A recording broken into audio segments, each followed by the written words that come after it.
Boa noite, pessoal, tudo bem? Meu nome é Gisele Barreto e hoje eu vou falar uma aula sobre fisiologia da reprodução, tá, gente? Primeiro eu queria esclarecer umas coisas. O pessoal que compartilhou os vídeos anteriores curtiram, eu tive de excluir por motivos de força maior, né? Agradeço a todos que curtiram, compartilharam o vídeo. Fico muito feliz e o objetivo é compartilhar conhecimento, tá, gente? Não é, não é mostrar que sabe mais, porque como eu sou também estudante em medicina veterinária, eu tento passar o conhecimento que eu tenho e eu gostaria muito de receber esse conhecimento de outras pessoas, porque eu acho que um ajudando o outro engrandece, tá, gente? É isso importante. Então eu peço desculpa para qualquer pessoa, né?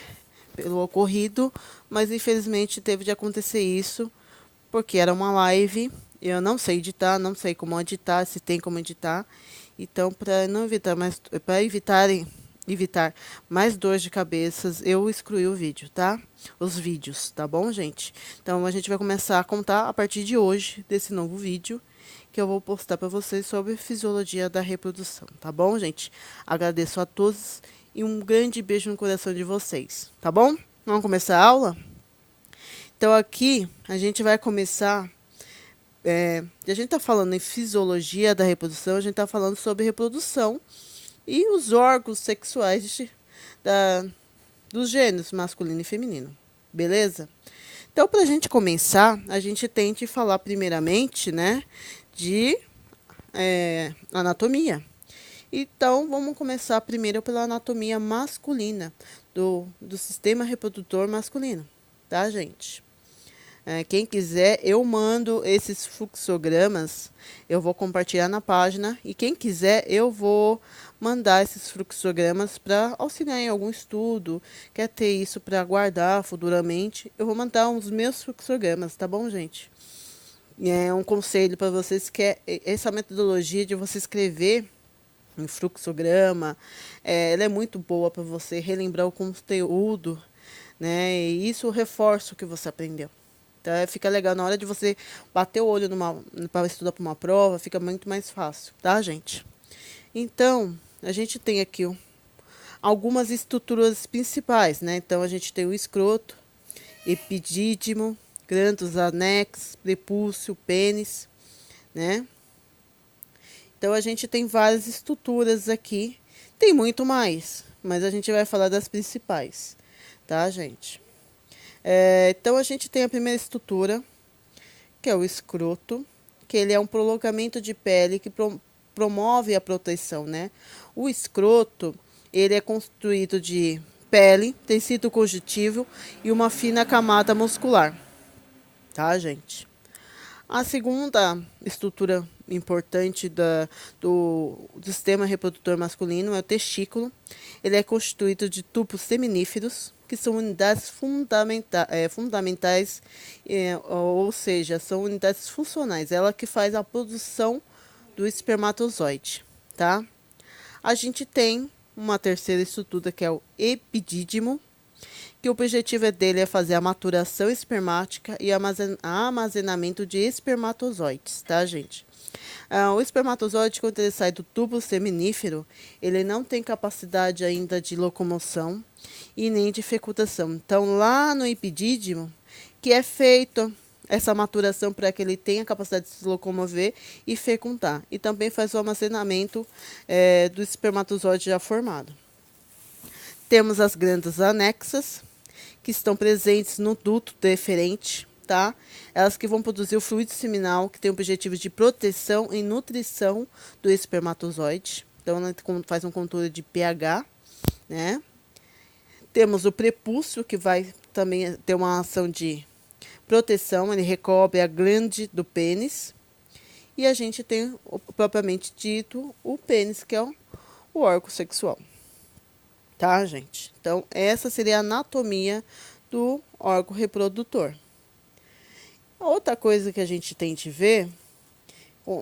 compreender o caminho que o espermatozoide percorre. Lembrando que o espermatozoide ele não está totalmente formado, não está totalmente maduro, tá? Então, esse é o processo que ele sai lá dos tubos seminíferos, né? E vai fazer a maturação para ele ser um espermatozoide viável. Então, vamos lá. O espermatozoide ele sai lá dos tubos seminíferos.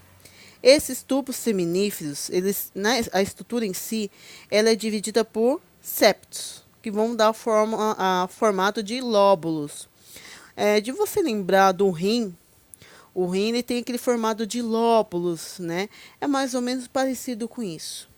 Então, o septo ele vai fazer as divisões dos tubos seminíferos. Então, dentro do testículo vai ter certas porções de tubo seminífero. Acho que dá para compreender um pouquinho mais. Esses tubos seminíferos, esses conjuntos de tubos seminíferos, vão ser denominados de redes testiculares. Essas redes testiculares vão em direção a um único lugar, aos túbulos eferentes. Os túbulos eferentes são aqueles túbulos que saem lá do testículo, lá dos túbulos seminíferos e ligam ali na parte do testículo com o epidídimo. E aonde que eles vão desembocar? Primeiramente na cabeça do epidídimo, né? Lembrando que ele tem cabeça, corpo e cauda. Lá que acontece a maturação do espermatozoide. Depois de maturado, já está no ponto, esses espermatozoides vão para o duto deferente, que o duto deferente vai conduzir esses espermatozoides até a uretra. Só que do meio do caminho a gente tem as glândulas anexas, que vão produzir fluido líquido seminal, que tem o objetivo de proteção e nutrição, e vão, né, que vai todo esse líquido mais o espermatozoide para a uretra. Lembrando que a temperatura para o espermatozoide tem que ser baixa, porque isso deixa ele viável. Temperaturas altas, você acaba matando o espermatozoide, ele não é viável para a reprodução, tá? Então, outra coisa que a gente tem que lembrar do descenso testicular. O descenso testicular, para quem não sabe, é a descida do testículo. Normalmente isso demora de espécie a espécie um certo período para esse testículo descer para o escroto.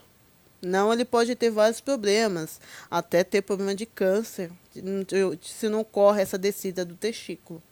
Então, por isso que é recomendável, no caso dos machos, esperar até 1 ano para poder castrar o animal, para ter essa descida completa desse testículo, para não dar problema depois, né? Se eu não estiver enganado, tá, gente? Vocês coloquem aí nos comentários quem está mais na área, conhece mais, que sabe mais ou menos, comente aí também para a gente aumentar nosso conhecimento. Então, quem que faz essa descida do testículo? Os cubéculos testiculares, né? Esses cubéculos testiculares, eles se ligam lá no epidídimo ao escroto. Eles só vão estar presentes no desenvolvimento fetal, tá? E eles são formados por um cordão fibromuscular. Desculpa, fibromuscular. O que seria esse cordão fibromuscular? Lembra daquela borrachinha de elástico de escritório ou um elástico de calça? Então, imagina aquele elástico, ele com o tempo, ele encurtando, encolhendo, é isso que acontece. Então, como ele está ligado lá no epidídimo ao esgoto, esse cordão, no período fetal, ele vai encolhendo. Isso continua depois que o animal nasce. O objetivo desse encolher desse cordão é puxar o testículo para o escroto, né? E essa cavidade do escroto chama cavidade vaginal. Então, ele vai puxar esse testículo para o escroto para ele entrar na cavidade vaginal e ficar na posição ideal. Lembrando que a cavidade vaginal do macho e da fêmea tem esse nome, né? Porque você fala, a cavidade vaginal não é da fêmea? A região, aquela cavidade do escroto também chama cavidade vaginal. Por quê? Tem a mesma origem embrionária, tá? Então, isso vai... por isso que tem esse nome, tá bom, gente? Mas esse cordão fibromuscular, que é o cubernáculo testicular, ele vai começar a encolher, né? No desenvolvimento fetal, e isso vai continuar depois no nascimento do animal para descer o testículo para o escroto e ficar na posição ideal, tá? Uma outra coisa importante da parte masculina, a gente tem os mecanismos de termorregulação testicular. A gente tem várias estruturas que vão ajudar ajudar nesse mecanismo, né, gente? São 5. O escroto, como eu falei, que é uma camada de pele, com uma camada fina de músculo. Então, por ele ser só uma proteção de revestimento, você consegue uma maior troca de calor com o ambiente, né? Esse é o mecanismo que você pode utilizar para eliminar calor, né? A gente tem um outro mecanismo que é o plexo pampiliforme. O que seria, que de acha esse plexo pampiniforme? O plexo pampiniforme, ele é constituído por um conjunto de veias em forma de cone. Por exemplo, quando o sangue arterial, que vem lá do coração, chega na região do testículo, ele chega muito quente, né? A gente tem que lembrar que o testículo tem de estar de 2 a 6 graus abaixo da temperatura corporal, tá? Então, o sangue ele chega muito quente no testículo. E esse sangue muito quente, ele vai matar os espermatozoides, vai deixar tudo inviáveis. Então, o que acontece? A artéria, quando ela vai chegando no testículo, essa rede de veias em forma de cone, ela envolve a artéria. E aí o que acontece? Ela começa a eliminar calor da artéria pelo contato. Então, o sangue mais frio que sai do testículo está na veia, o sangue mais quente está entrando, mas pelo contato, a questão de equilíbrio térmico, esse sangue arterial, quando ele chega no testículo, ele vai estar 2 a 6 graus abaixo, que é o recomendável, pela essa troca de calor. E é o sangue venoso, que está mais quente, volta para o organismo quente. Está mais frio, né? Desculpa. Está mais frio do testículo, volta para o organismo quente, né? Esse é um objetivo da troca de calor pelo plexo pampiniforme. A gente tem a túnica tartos e o músculo cremaster, né? Que eles fazem a mesma coisa. Eles eles têm um processo de afastar ou aproximar o testículo conforme a temperatura do ambiente, tá? Então, eles fazem a mesma coisa, essa túnica tartos e o músculo cremaster, né? E o último mecanismo que pode ser usado é as grandes sudoríparas, né? Que você elimina calor através do sol, pela perda de água, né? Lembrando, gente, ó, vou colocar aqui, ó. A gente tem 2 tipos de células no testículo. As células de Sertoli, tá? E as células de Lange, tá? As células de Sertoli, elas são estimuladas pelo FSH, que é o hormônio folículo estimulante, né? São células de sustentação, favorece a espermatogênese, a nutrição, produz inibina, converte testosterona em estrogênio. Beleza? E a gente tem as células de Lange, que elas são estimuladas pelo LH, hormônio luteinizante, né? E faz a produção de andrógenos, que é a própria testosterona, tá, gente? Então, vamos lá. Células de Lange estimulada pelo FSH. São células de sustentação, favorece a espermatogênese, nutrição, produz inibina, converte testosterona em estrógeno. E as células de Lange, estimuladas pelo LH, produção de andrógenos, que é a própria testosterona. Beleza? Então, como é o mecanismo de controle, né, da produção desses hormônios? Então, a gente fez aqui, ó, né, um esqueminha que fica muito mais fácil lembrar, tá, gente? Então, primeiramente, a gente tem o hipotálamo, tá? O hipotálamo, ele vai produzir GnRH, que é o hormônio liberador de gonotrofina, tá? Esse GnRH vai estimular a hipófise, nesse caso o adenohipófise, tá? Ela que produz o FSH. A neurohipófise, ela só armazena 2 hormônios, que é o ADH e a ocitocina, tá? Então, a adenohipófise, ela vai estimular a produção de FSH, e de LH, tá, gente? O LH vai estimular as células de Lente, que vão produzir testosterona. Só que assim, quando a testosterona estiver demais, ela mesmo vai inibir o LH e vai inibir os GNRH, chamado isso de feedback negativo. Então, se tiver excesso de um, esse mesmo vai inibir o outro. No caso, se faltar testosterona, né, vai ser estimulada o GNRH e o LH para produzir mais testosterona. Isso seria um feedback positivo. Tudo isso é para manter a homeostase, tá? Lá no outro lado, o FSH vai estimular as células de Sertoli, lá no testículo, né? Promovendo a espermatogênese, né? Que é a formação dos espermatozoides. Vai produzir inibina e APMP. A inibina vai inibir o FSH, só ele. O AMP, ele é uma proteína carreadora, tá? Ela é uma proteína carreadora, não, uma proteína de transporte. Ela vai se ligar na testosterona para mantê-la na corrente sanguínea em níveis ideais. Então, ela vai preservar na corrente sanguínea essa testosterona. Esse é o objetivo dela, tá? E é assim que fecha o ciclo do caso do controle hormonal, endócrino hormonal do sistema masculino, tá? Aí a gente tem aqui a espermiogênese, que é a formação do espermatozoide como um todo, tá? E na espermiogênese, a gente tem 4 fases. A etapa de Golgi, a etapa de capa, a etapa acrossomal e a etapa de maturação, tá, gente? A etapa de Golgi acontece com a presença do complexo de Golgi. O nome tudo indica. Ela vai ter a posição de grânulos pró-acrossomais, produzidos pelo complexo de Golgi. A união desses grânulos vai formar os grânulos acrossomais e a vesícula, né?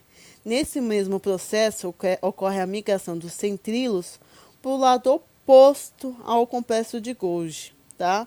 Você vai entender por que essa migração já, tá bom? A segunda etapa, que é a etapa de capa, né? Lembra lá dos grânulos acrossomais e a vesícula? Ela que vai começar a formar, para iniciar a formação do agrossoma, gente. O agrossoma é aquela estrutura que vai ajudar na penetração do ovócito. Ela tem substâncias químicas, enzimas, que vai ajudar o espermatozoide a penetrar no ovócito, né? Então, ele vai começar a iniciar o processo de formação do agrossoma. Lembra dos centríolos que eu comentei para vocês que eles ficam em paralelo, né? Então, de você estar o início da formação do acrossoma está a 90 graus do centríolo. Se ele está em cima, o centríolo vai estar em sentido oposto, embaixo, tá? E esses centríolos migram para formar uma estrutura chamada axonema. Esse axonema, ele vai vai ajudar a formação do flagelo e também vai ligar a peça intermediária que vai ser formada no final com a cabeça do espermatozoide, tá? Aí a gente tem a quarta etapa, que é a etapa acrossomal, né? Então, nessa etapa tem a formação do acrossoma completo, né? E os centríolos começam assim, não centríolos, desculpa. Tem a formação do acrossoma completo. Começa a surgir estruturas chamadas manchetes, que vão começar a puxar o espermatozoide de forma a alongá-lo, para a característica que a gente conhece dele de alongado, tá? E na quarta etapa, que é a etapa de maturação, eu já tenho um acrossoma formado, tem a formação, né, da peça intermediária. Nessa peça intermediária é aonde que vai migrar as mitocôndrias, elas que vão produzir energia para o flagelo futuramente. né? Então, há migração de algumas mitocôndrias para essa peça intermediária, que ela, a origem dela é os centríolos ali, né? Vai ser formada o anulus, que é a antiga manchete, vai formar o anulus. Esse anulus vai delimitar a parte final da peça intermediária, tá? E aí eu tenho meu espermatozoide formado, mas não significa que ele esteja maduro, tá? Um processo, outro processo que a gente tem é o processo de divisão do código genético. Então a gente tem, até chegar nessa fase de formação do espermatozoide, tem um processo antes, que é da parte da espermatogônia até o espermatozoide. Então a gente falou primeiro como é formado o espermatozoide, mas um pouco antes tem uma fase que é a divisão do código genético. Então, inicialmente, a gente inicia essa divisão, né, de mitose e meiose lá na espermatogônia. Essa espermatogônia ela vai estar na lâmina basal dos tubos seminíferos. E aí, nesse caso, o código genético é 2N, então tem o código do pai e da mãe. Tá? E não tem a divisão do código genético pela metade. Acontece a mitose, tá? E aí eu tenho a formação do espermatócito primário, que ainda é 2Ns. Acontece a primeira meiose com o objetivo de diminuir o código genético pela metade. E eu tenho a formação do espermatócito secundário, que ainda é 2Ns. Depois da segunda meiose, eu tenho a formação da espermatite, que o código genético já está pela metade. Essa fase é a fase luminal, né? A de luminal, que eu peguei, estava em inglês lá no slide. É a fase de meiose até a formação da espermatite, tá? E aí, depois da espermatite, ocorre a diferenciação.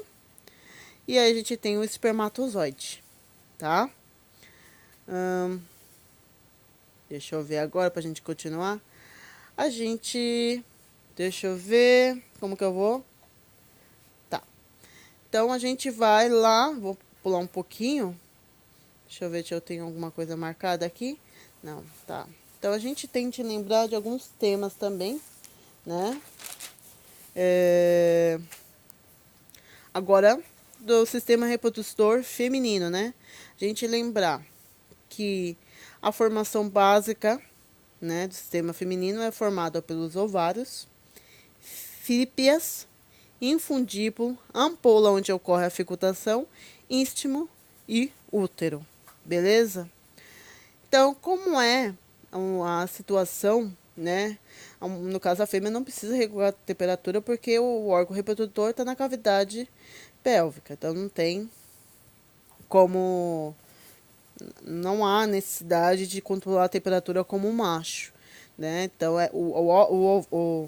o ócito vai ser viável da mesma forma. Então, a gente vai ver a parte endócrina desse sistema, né? Então, tudo começa pelo hipotálamo. O hipotálamo vai produzir GNRH, que vai estimular a hipófise. Lembrando que é a adenohipófise. A hipófise vai produzir LH e FSH, é o mesmo hormônio que o sistema reprodutor masculino. Até aí, beleza. O que vai mudar? Quem vai ser estimulado pelo LH? As células da teca. E quem vai ser estimulado pelo FSH? As células da granulosa. As células da teca, né? Quando ela é estimulada, ela vai produzir o corpo lúteo. Como é produzido o corpo lúteo, né? Vamos lá para o FSH que fica mais fácil vocês entenderem. Vai produzir os dois hormônios, LH e FSH. O FSH, ele vai provocar o crescimento do folículo, né? Então, vai crescer vários folículos. Só que sempre vai ter um folículo dominante. Então, um vai evoluir, crescendo, e os outros, né, vão regredir. Vai chegar uma hora que ele vai crescer e os outros vão ser inibidos pelo pela diminuição do FSH. Por que vai ter diminuição do FSH? Porque eu tenho produção de inibina, tá? A inibina e o estrógeno vão fazer que os outros folículos que não sejam dominantes regride, né? Então, as células da granulosa, elas são responsáveis por ser receptores de FSH. E o FSH vai estimular o crescimento do folículo, tá? E é o mesmo mecanismo de feedback negativo. O estrógeno inibina, inibe FSH. Tá, aí você me pergunta, se vai inibir FSH e o folículo ainda tá crescendo, quem vai fazer ele ovular, terminar de crescer? Então, o organismo, como ele é muito esperto, ele troca o mecanismo dele para desenvolver o ovócito. Em vez de eu pegar FSH, eu pego o LH. Eu troco o hormônio que eu vou receber, tá? Então, o LH, ele estimula as células da teca. Ele que vai fazer a feminização do crescimento do folículo, né? Depois que esse folículo estiver formado, ele vai dar um pulso. Esse pulso vai estimular a ovulação, tá? Com essa ovulação, aonde o óvulo saiu, o ovócito saiu, o óvulo saiu, vai formar uma estrutura chamada corpo lúteo. Esse corpo lúteo vai produzir progesterona, tá? E essa progesterona vai se manter constante um certo período, esperando uma sinalização do útero que tenha uma fecundação, que tenha uma gestação ali ou não, tá? Então, quando você tem a formação do corpo lúteo e forma a progesterona, ela vai inibir o LH e vai inibir o GnRH, porque o organismo não precisa que o ovário ovule de novo, tá? Então, ela vai manter esse nível estável. A partir do momento que, após de um certo período, não teve nenhuma sinalização de hormônio falando que teve uma gestação, né, o próprio útero vai estimular a produção de prostaglandina, que vai chegar no ovário e vai provocar a luteólise desse corpo lúteo. O que seria a luteólise? Eu vou degradar esse corpo lúteo. Degradando, acaba a produção de progesterona e aí eu volto o ciclo novamente. Tá, gente? Então, esse seria o sistema endócrino do sistema reprodutor feminino, né? Como a gente falou da espermatogênese, agora a gente tem a oogênese. Então, a oogênese, a produção do ovo, começa lá no período fetal. Então, as orgônias, é um número definido lá no período fetal. Por isso que a fêmea, ela tem um período reprodutivo definido, diferente do macho que se reproduz a vida toda. Então, lá no período fetal que vai definir o quanto de ovócitos vai ter na fêmea durante a vida dela. Então, a primeira fase que acontece é a formação das orgônias, né? Essas orgônias vão virar ovócitos primários e vai parar por aí, no período fetal. Nasce a fêmea, né? Passa em toda a parte, né? No caso de filhote, e entra no período de puberdade, né? Puberdade. E aí, esse ovócito primário, através de estímulos hormonais, vai ter a primeira meiose. Essa primeira meiose ocorre um pouco antes da ovulação. E há a liberação do primeiro corpúsculo polar. Esse corpúsculo polar é uma maneira de eliminar metade do DNA. Imagina que ele tem que eliminar 50% do seu DNA. Só que o ovócito, ele não consegue eliminar os 50% de uma vez, então ele parcela em 2 vezes. Elimina 25% numa primeira vez, e depois, quando ele tem a segunda meiose na fecundação, que ocorre, que aí já é o ovócito secundário, ele elimina os outros 25%, que é o segundo corpúsculo polar. E aí esse ovócito vai dar o metade do DNA que ele precisa. E a outra metade do DNA vai vir do espermatozoide. E eu tenho um ovo fecundado, né? Então, a gente tem uma outra característica também que é importante, além do ovócito, a gente tem a formação dos folículos, característica dos folículos, né? Que é formado lá, quem ajuda a crescer esse folículo? FSH, lá no ovário, tá? E a gente tem 5 variedades de folículos. Eu tenho o folículo primordial, o primário, secundário, terciário e o ovulatório, cada um com as suas características.